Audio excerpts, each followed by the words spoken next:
It's supposed to feel.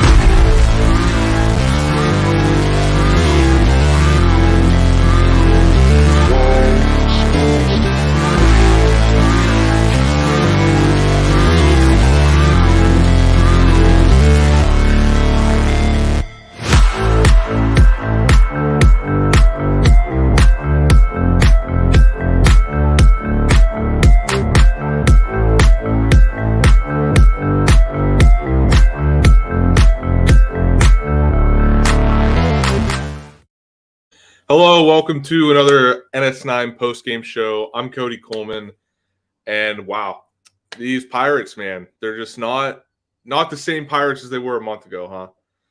So let's get into it. Let's start from the beginning. Start with Rich Hill's start. It wasn't great, right? He went 3 2/3. He had the error. He had 75 pitches by the fourth inning. Like you just can't get it done like that. And I do want to talk about Rich Hill real quick because a lot of people are done with him. They're like, get the guy out. He's bad. But guess what? A, he's a veteran. He's a veteran on this team. They're going to keep him for that reason alone. And the other reason they're going to keep him is because he's a left-handed pitcher, which this team obviously lacks. We don't have many left-handed pitchers. So I just want to get in front of that. Because trust me, I'm not happy with the performance from Rich Hill either. But hey, you got to deal with it because you need a lefty pitcher, and you need the veteran leadership in for the pitchers. So get that out of the way. Get the bad part out of the way. That's what we're gonna do. We're gonna get all the bad out of the way. Fielding as a whole for us today, not great.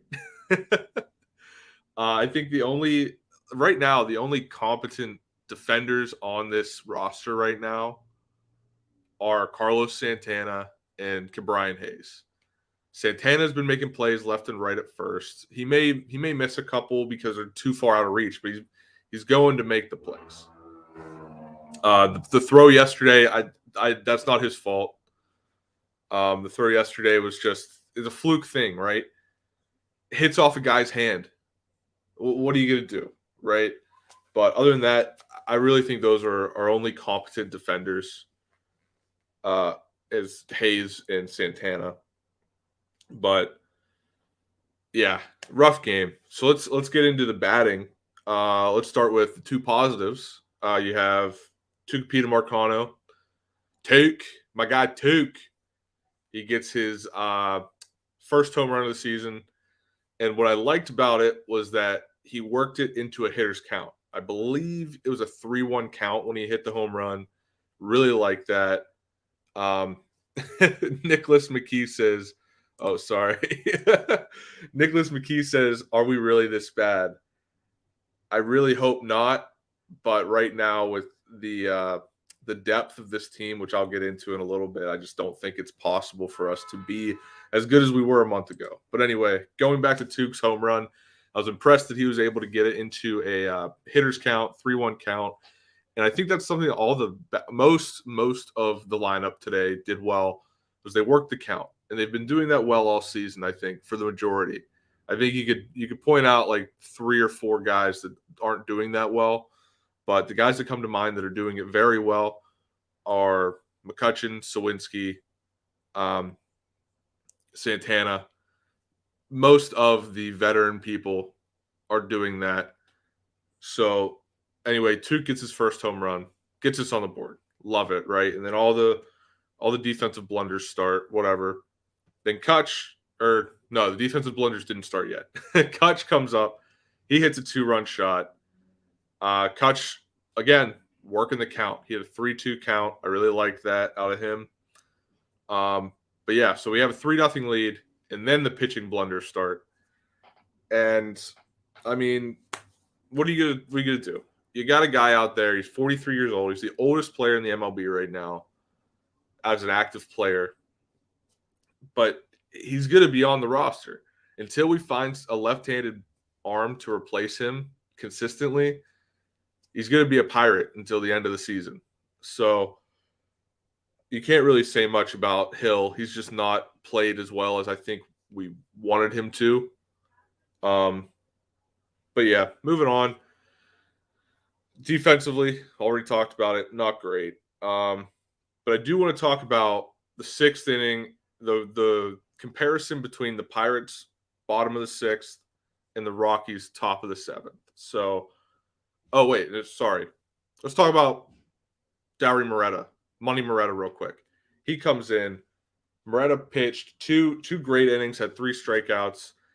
I think he has. I don't know. I don't want to say matured, but I think maybe somebody said something to him like, "Hey, don't be coming off the mound going like this, giving the money signs." Then again, it was also a tie game, so maybe that's not why he didn't do it.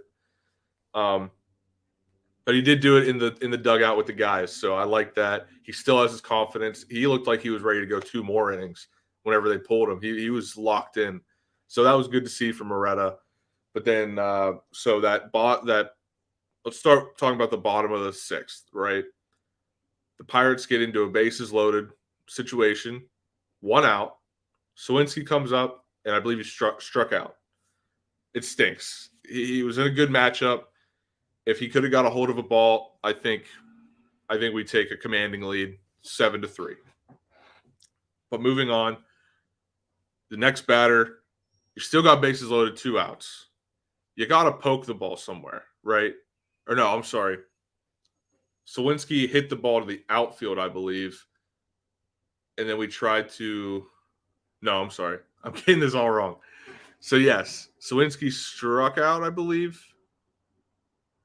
And then whatever happened, sorry, I'm getting lost in what I was thinking about this since the 6th inning. I've been thinking about this, and I'm losing my thought. Sorry. But anyway, what happened was we had an opportunity for Reynolds to come home, right? And on that hit, you gotta hit the ball in a gap or you gotta fly it out. It was a line drive to center field, and it's hard to score a run that way when you have a guy on third tagging. So let's compare it to what happened at the top of the 7th with the Rockies. Stevenson gets himself into a jam. He walks his first batter, I believe. Next guy gets a hit, man on first and second, and then he walks the third batter. So they have bases loaded, no outs. And what did it take? Just a little ground ball through the infield. It's all you needed. And it's just the compare and contrast of those 2 half innings is crazy because this is a Rockies team who we were demolishing in May, and now we play them in April, and they're making more fundamental plays at the plate than we are. So it was tough. It was tough to watch, obviously. I'm going to look at some of you guys' comments. It looks like we're talking a lot about Palacios. So yeah, let's talk about Palacios. We're in a spot there in the bottom of the 9th. You got a man on second and third. Palacios comes up to bat. Dude's been red hot in AAA, right? And he worked the count. He did very well, I think. I think he got himself down 0-2, and then he saw three balls go past him, and then he had to survive, And he couldn't hit the sinker. The sinker was getting away from him, and it was tough to watch because they were all in the same spot too. So that was rough. Mike saying, I need Moretta to give me money signs on the mound. I agree. I love when Moretta gives us money signs on the mound. But, yeah, anything else we want to talk about from this game, feel free to comment. I think I broke it down it might have been vague. I don't know. Why not bat delay? I don't know. Yeah, let's talk about that with Andujar or Palacios. Or Andujar was already in the lineup, wasn't he? He might have been pinch hitting. Let me check Andujar did pinch hit, but that was earlier, so he had to be in the lineup. But yeah, why not do delay? It's a good question. I mean, I think maybe the org is just like, hey, Palacios is hot. Let's see if we put him in a spot he delivers. I mean, they're making decisions that don't seem like this organization is very bipolar, I think. They make decisions that were like, okay, this is what winning teams will do. Like bringing up Luis Ortiz, even though he had a shaky start, I don't think it was his fault, but he gave up some runs. So whatever. But bringing him up was the right decision, right? But then you have these decisions in game where it's like we're going to have Palacios pinch hit in a spot where he hasn't had many MLB at bats this season through a month and a half, and we're expecting him to come through. Meanwhile, you have Delay, who has been raking anytime he gets a spot or anytime he gets an opportunity, and you don't put him in. It's decisions like that that make me think you're not serious about winning. You're still trying to develop this team. And I think the Pirates are in a spot that they need to still develop. I don't think we're going to look at it. This team isn't going to be looking to seriously compete until next year, I think. That's just my opinion. And it's because of these decisions. They're bringing up the people they want to get MLB innings, whether it's on the mound or at the plate. They're bringing those people up, except for obviously the two elephants in the room, Endy and Henry Davis. We will hopefully see at least one of those guys in June. But we know the situation there. But they're bringing up guys like Ortiz.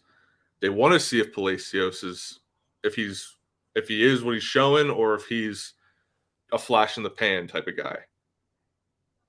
But it's when it comes to the decisions of, and it goes with the base running. Right, Mike brings it up. Base running blunders. And 2 by Connor. It's when they make these decisions in game that makes me think, I think they're just trying to develop. They're using these games as developmental games, not as games we need to win. When you're having the base running blunders of your third base coach sending a runner when you probably should hold him. What actually today, third base coach held Castro at third, so that was all right, right? When in the last couple of weeks we would have thought, oh, he's sending Castro and we're going to lose on a play at the plate. I'm not saying it, Mike. I'm not saying it. I won't say it, but I'll put it on the screen for you. It's Connor Joe, and he's one of my favorite Pirates on this team so far. But yeah, it's the decision making is suspect. I think it's just, the bullpen has been sufficient. I wouldn't say they've been dominant. They haven't, it's just they've been a serviceable bullpen. But yeah, this team really needs to get it together if they want to win. And I don't think they're in a spot where they're like, we need to win as much as possible right now. I think they're still in a spot where they're like, let's see what we got here. We extended our 2 guys. We got the Hayes extension. We got the Reynolds extension. Got to work on at least one more extension, which would be Mitch Keller, and then also O'Neal Cruz. And we'll see how he looks coming back. And yeah, the bullpen has been a surprise, Mike, right? So we'll see what happens. The loss of Choi starting to show. Santana's playing way more than intended. I agree. And I think I said that at the beginning here was like, this team not having depth is the problem, is the reason why we're not winning as much, I think. Because at the beginning of the season, everybody's fresh, right? And we have O'Neal Cruz.